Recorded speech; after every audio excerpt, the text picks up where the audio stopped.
So welcome to the Philips Lunch Symposium.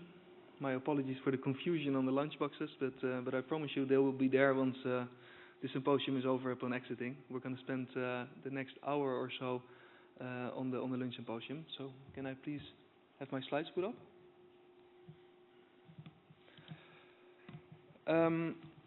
I will start before handing over to our two invited speakers who are experts in the field of imaging and neurodegeneration and in predicting behavior from brain function.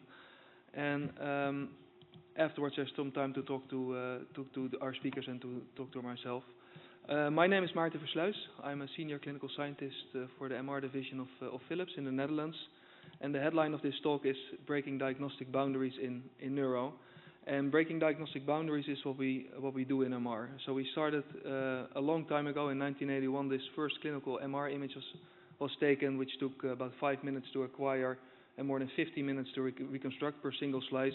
And from that we moved on, of course, to high resolution anatomical imaging, whereas the versatility of MR, as you all very well aware of, leads to different types of contrast, for example, to the venous structures or arterial structures, but also moving into more quantitative values such as microstructural imaging and functional imaging. This has only been possible by a long list of innovations that have made smaller and bigger steps in breaking diagnostic boundaries. And the trend that we see and the trend that we are following is that we're moving towards a purely technical innovation focus to a more clinical innovation focus.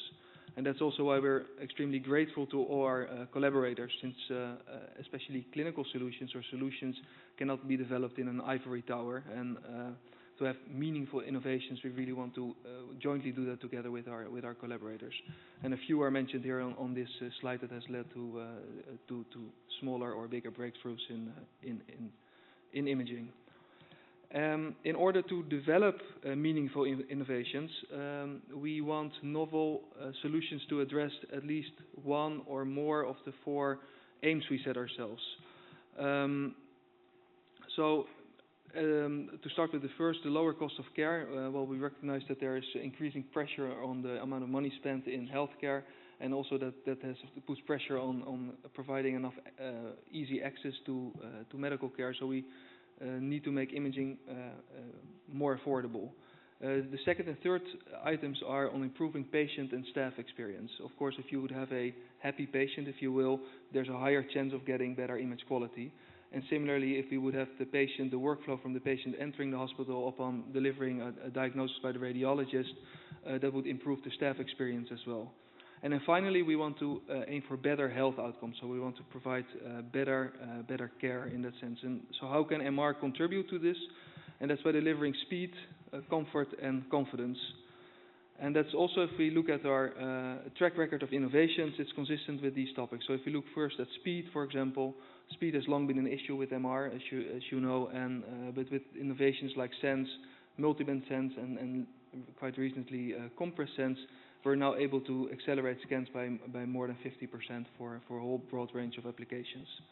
So looking, for example, for a 3D whole brain examinations for almost all different types of contrast, showing you here the accelerations possible with compressed SENSE of up to a factor of 10. And compressed SENSE is not only applicable to 3D but also to 2D acquisition. So that means that over 80% of your scans can be accelerated using compressed SENSE with very limited effect on diagnostic image quality. So looking at comfort, those are targeted. So some of the innovations like AutoVoice are targeted towards making life for the operator easier, so to automatically instruct the patient. But things like ambient experience are making the experience of the patient in the scanner improving that. And then finally, Vital Eye is a new technique, this camera-based sensing to look at to measure the respiration of the patient. So this has both an effect both on the patient as well as on the operator, since there's no more need to put straps on, and also the operator can no longer forget to put the respiratory bellow on. The signal is just always there.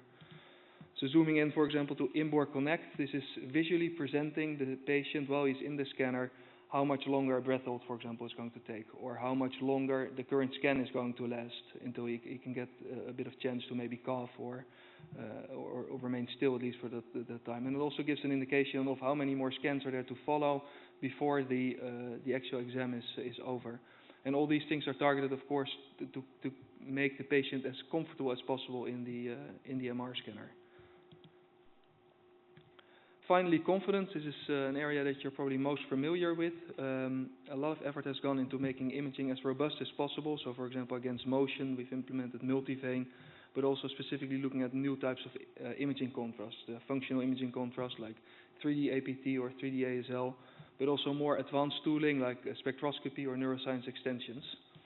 And if I show some examples here, this is on our new Ingenia Elition platform that allows you to scan much higher resolution diffusion-weighted imaging than before. So on the left you see the conventional resolution, so to say, where it's hard to depict the lesion.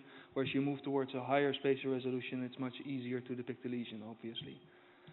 And in the neuroscience extensions, we now allow up to 2,000 diffusion directions. So this basically means that you can create any exotic diffusion scheme that you would like and still be able to fit it into a single scan. The results shown here are for a high-resolution tractography scan from one of our collaborators at the University of Vermont. And then on spectroscopy, we've recently made some changes to improve the water suppression, so it's much faster and much better water suppression than the conventional water suppression that was used. And also by implementing semi-laser, the localization is more accurate than with press, so it's 4 times more accurate. It's probably it might be a bit difficult to see, but this is for a CSI scan where you clearly see here some fat signal folding in, which should not be there, and with semi-laser this fat signal is indeed gone there. And in addition to that, we also added spectral editing, so to measure J-coupled metabolites such as GABA, for example. Now we can do relative quantification of GABA in the brain. So, and this is all supported by a complete new digital portfolio from our 1.5 Ingenia Prodiva and Ingenia Ambition, which has, especially Ambition, only has 7 liters of helium and no need for helium vent pipes. So placing this system in difficult locations in the hospital or in the world is much easier. But also our latest 3D platform, the Ingenia Elition, a whiteboard digital system. As I mentioned in the beginning, we are focusing our developments to address the unmet clinical needs, and more specifically, we focus them around the following themes. So for neuro-oncology, we're looking more towards virtual genetics. APT is an example for that. Neurovascular diseases, looking to see if we can reduce the contrast agent usage or to follow up diseases over time. On neurodegenerative diseases, we're also looking for new biomarkers and again also disease progression. And in the field of psychiatric disorders, we want to move towards a more objective diagnosis and also prognosis or treatment prediction in that field. And this is all supported by what we call first-time right in neuroimaging, leading to speed, comfort, and confidence. And so what we do is we provide these technical solutions in order for you to enable your research and your clinical needs, and that's also why I'm extremely happy with our next 2 speakers who can give very excellent examples of this.